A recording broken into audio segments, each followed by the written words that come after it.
Hi friends, welcome back to my channel. இன்றைக்கி நம்ம பார்க்க போகிற வீடியோ என்னென்னு பார்த்தீங்கன்னா, சித்திரை கனி காணுதல் என்றால் என்ன, தட்டில் என்னென்ன பொருட்களை வைக்கணும், வாங்க இன்னைக்கு அதை பற்றி தெரிஞ்சுக்கலாம். அனைவரும் எதிர்பார்த்து கொண்டிருந்த தமிழ் புத்தாண்டு ஏப்ரல் 14ஆம் தேதி பிறக்க உள்ளது. அதாவது நாளை. தமிழில் உள்ள 60 ஆண்டுகளில் இந்த ஆண்டு பராபவ வருடம் பிறக்கப் போகிறது. சூரியன் 12 மாதங்கள் 12 ராசிகளிலுமே தனது பயணத்தை முடித்து மேஷ ராசியில் மீண்டும் பயணத்தை தொடங்கும் போது புதிய ஆண்டு தொடங்குகிறது. அந்த வகையில் ஏப்ரல் 14ஆம் தேதி பராபவ ஆண்டின் முதல் மாதமான சித்திரை பிறக்க உள்ளது. இந்த சித்திரை மாதத்தின் முதல் நாள் மிகவும் சிறப்பான நாளாக கருதப்படுகிறது. தமிழ் புத்தாண்டு பிறந்த முதல் நாளில் பாரம்பரியமாக ஒரு சடங்கு பின்பற்றப்பட்டு வருகிறது. முக்கியமாக இந்த சடங்கு தமிழ்நாடு மற்றும் கேரளாவில் பின்பற்றப்படும் வரும் மிகவும் முக்கியமான சடங்காகும். அதுதான் சித்திரை கனி காணுதல். இதை விஷு கனி, கனி காணுதல், சித்திரை கனி என்றும் அழைப்பர். சரி, இந்த சித்திரை கனி காணுதல் என்றால் என்ன, இந்த கனி காணும் தட்டில் என்னென்ன பொருட்களை வைக்க வேண்டும் மற்றும் இதனுடைய பின்னிருக்கும் சுவாரஸ்யமான கதை என்னவென்றுதான் இந்த வீடியோவில் பார்க்க போகிறோம். காலமாகவே சித்திரை கனி காணும் வழக்கம் தமிழ் மக்களிடையே உள்ளது.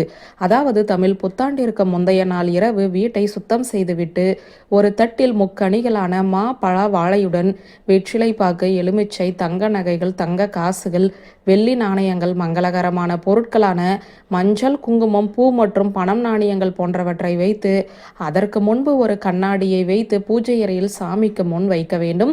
பின்பு தமிழ் புத்தாண்டின் அதிகாலையில் எழுந்ததுமே வீட்டில் உள்ளோர் அனைவருமே நேராக பூஜை அறைக்கு வந்து இந்த தட்டை பார்த்துவிட்டு கண்ணாடியில் முகத்தை பார்த்து கைகளால் அவற்றை தொட்டு வணங்க வேண்டும். இதையே கனி காணுதல் என்று அழைப்பர்.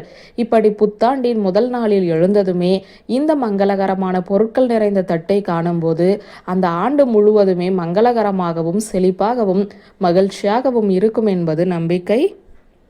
சித்திரை கனி, விஷு கனி காணுதல் சடங்கானது ராமாயணத்துடன் தொடர்புடையதாகவே கூறப்படுகிறது.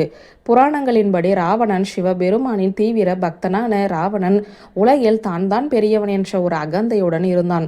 மேலும் தன்னுடைய அனுமதி இல்லாமல் எதுவுமே நடக்கக்கூடாது என்றும் நினைத்தான். ஒருமுறை சூரியன் உதிப்பது கூட ராவணனுக்கு கோபத்தை ஏற்படுத்தியது. சூரிய கதிர்களானது அவனுடைய அனுமதி இல்லாமல் அவனது வீட்டிற்குள் நுழைந்தது. இதனால் கடுமையான வெப்பம் வீட்டிற்குள் நுழைந்ததை கண்டு ராவணன் சூரியனுடன் போர் தொடுக்க முடிவெடுத்தான். இதனால் சூரியன் ராவணனுடன் போர் புரிய பயந்து தன்னுடைய கதிர்களை பூமியின் மீது படுவதை நிறுத்தினார். இப்படி சூரிய கதிர்கள் பூமியின் மீது படுவது நின்றவுடன் பயிர்கள் வாட தொடங்கின. உணவு பற்றாக்குறை ஏற்பட்டது. ஸ்ரீராமர் மக்களை காப்பாற்ற வரும் வரை அந்த பகுதியில் உள்ள மக்கள் இருளிலேயே இருந்தனர். போரில் ராமர் ராவணனை வென்று வீழ்த்திய பின்பு மீண்டும் சூரிய ஒளி வீச தொடங்கியது. இதை நினைவு கூறும் வகையில்தான் கனி காணுதல், விஷு கனி கொண்டாடப்படுவதாக நம்பப்படுகிறது. வியூவர்ஸ், இந்த வீடியோ உங்களுக்கு பிடித்திருந்த லைக், கமெண்ட், ஷேர் பண்ணுங்க. நன்றி.